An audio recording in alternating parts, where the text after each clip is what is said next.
వినాయక చవితిని పురస్కరించుకొని సికింద్రాబాద్ నార్త్ జోన్లో మట్టి వినాయక విగ్రహాల పంపిణీ కార్యక్రమం నిర్వహించారు. ఈ కార్యక్రమంలో డీసీపీ సాధన రష్మి పాల్గొని విగ్రహాలు, తులసి మొక్కలను ఉచితంగా పంపిణీ చేశారు. పర్యావరణాన్ని పరిరక్షించుకునే బాధ్యత ప్రతి ఒక్కరిపై ఉందన్నారు. ఈ కార్యక్రమంలో additional DCP Ashok, ACP Saidaiah, ఇన్స్పెక్టర్లు పరశురాం తదితరులు పాల్గొన్నారు.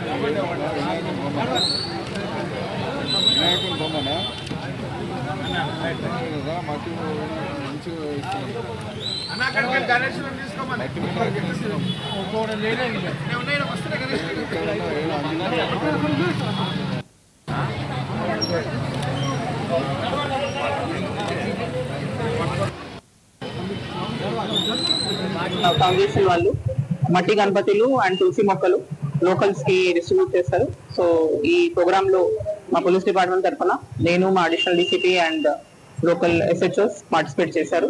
సో ఇది చాలా మంచి మెసేజ్ పబ్లిక్ ఇస్తున్నారు వీళ్ళు. దట్ క్లే ఐడల్స్ వాడితే పొల్యూషన్, ఎన్వైరన్మెంట్ ఫ్రెండ్లీగా ఉంటుంది, పొల్యూషన్ అవ్వదు ఎన్వైరన్మెంట్ కి. సో అందరూ ఈ మెసేజ్ ని గ్రహించి వచ్చే ఫెస్టివల్స్ లో క్లే ఐడల్స్ ని వాడితే ఇది అందరికి చాలా మంచిగా ప్రూవ్ అవుతుంది. ఆల్సో అప్కమింగ్ ఫెస్టివల్ గురించి మా request to all the organisers and the public in general, safety precautions ని పాటించండి. పండాల్స్ దగ్గర especially electrical safety and fire safety related precautions తీసుకోండి. ఒక చిన్న ఫైర్ ఎక్స్టింగ్విషర్ అండ్ వాలంటీర్స్ అక్కడ మీ పండాల దగ్గర 100% ఉండేట్టు చూసుకోండి. అండ్ మా పోలీస్ డిపార్ట్మెంట్ తరఫున we wish everybody very happy Ganesh Chaturthi. ప్రస్తుత పరిస్థితుల్లో పర్యావరణాన్ని పట్టించుకునే ప్రజలకు సమయం లేదు కాబట్టి మరి ఈ పూజా సమయంలో మరి టైం కేటాయిస్తారు కాబట్టి మరి పర్యావరణాన్ని కాపాడడానికి మట్టి గణపతులు మరిది శ్రేష్టమైన